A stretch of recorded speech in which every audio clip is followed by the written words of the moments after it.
ایک فقیر بادشاہ کے دربار میں جا نکلا نا تو کہا کہ بادشاہ یہ تخت و تاج کیا ہوتے ہیں، اس کی کوئی قیمت نہیں ہے۔ تو بادشاہ ہنس کے کہنے لگا اس فقیر کو باہر نکالو، اسے کیا پتا ہے کہ تخت و تاج کیا ہوتے ہیں، اس کی لذت کیا ہوتی ہے۔ جب خدام کھڑے ہوتے ہیں، استقبال کر رہے ہوتے ہیں، جب تخت پہ بیٹھے اور ساری رعایا نیچے بیٹھی ہوتی ہے، اس نے کہا نکالو فقیر کو، اس کو کیا پتا۔ بادشاہ ایک دن شکار کرنے گیا تو وہاں اس کا گھوڑا جو ہے وہ سرکش ہو گیا اور ایسی جگہ پہ لے گیا کہ جہاں نہ پانی تھا اور نہ کوئی اور چیز۔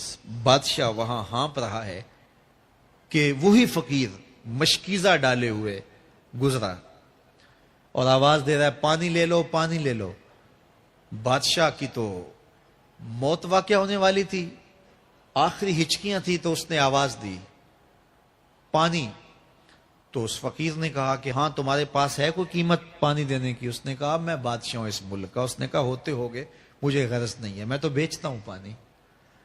اس نے کہا بابا میں بادشاہ ہوں، جو مانگو گے میں دوں گا، مجھے پانی دو، میں مر رہا ہوں۔ اس فقیر نے کہا آدھی حکومت لگے گی۔ اس نے کہا آدھی لے لینا، مجھے پانی تو دو، کیونکہ مر گیا تو ساری جائے گی۔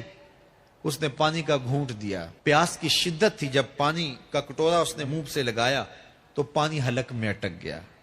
اب پھر دوبارہ مصیبت بن گئی تو اس فقیر نے کہا کہ میں حکیم بھی ہوں، اگر کہو تو تمہارا علاج کر دوں۔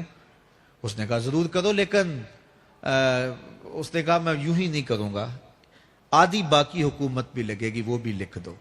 اس نے چمڑے کے اوپر لکھوا لیا، ساری حکومت لکھوا لی اور اس نے اس کا علاج کیا فوری۔ جو اس کے پاس ٹوٹکا ٹونا تھا تو اس کا پانی حلق سے نیچے اتر گیا۔ بادشاہ گھوڑے پہ بیٹھا واپس آیا، وقت گزر گیا، عرصہ بیت گیا۔ بادشاہ پھر تخت پہ بیٹھا تھا، وہی فقیر بھیس بدل کے دوبارہ آ گیا۔ پھر اس نے نصیحت کی کہ آخرت کو یاد کرو، یہ دنیا کچھ نہیں ہے، 4 دن کی کہانی ہے۔ بادشاہ نے کہا تو میرا خیال ہے پہلے بھی کبھی آیا تھا، تو نہیں سمجھتا تخت و تاج کی لذت کیا ہے۔ اس نے کہا اس کی کوئی قدر و قیمت نہیں ہے، چھوڑ اسے، آخرت سب کچھ ہے۔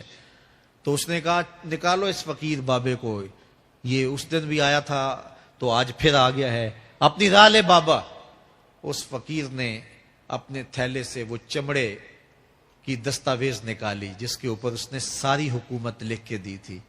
اس نے کہا بادشاہ یہ ہے تیری حکومت کی قیمت، صرف 2 گھونٹ پانی، جس پر تو نازاں ہے، جس پر تجھے فخر ہے، تو قبل اس سے سورج مغرب سے طلوع ہو جائے، توبہ کا دروازہ بند ہو جائے، سانسیں اٹک کے حلق تک آ جائیں اور ہماری زندگی کا دفتر سمیٹ دیا جائے، اور پھر پچھتائیں ہائے جو چند لمحے ضائع کیے، ہائے جو زندگی برباد کی وہ کیوں برباد کی۔ کل کے پچھتاوے سے بہتر آج کا پچھتاوا، زندگی پلٹ ہوگا، وقت پر کافی ہے ایک قطرہ بھی آب خوش ہنگام کا، جل گیا جب کھیت برسا می تو پھر کس کام کا۔ آئیے میں اور آپ اپنی زندگی کو مالک کی چوکھٹ پہ، مالک کی دہلیز پہ لے جائیں، اس کے حضور سچی توبہ کریں، رجوع لائیں، اپنے گناہوں سے معافی مانگیں، وہ کریم ایک آنسو سے سارے گناہ معاف کر دے گا۔ اپنی آخرت کی تیاری کریں، کاروبار دنیا بھی کریں، لیکن اصل ہماری زندگی آخرت کی زندگی ہے۔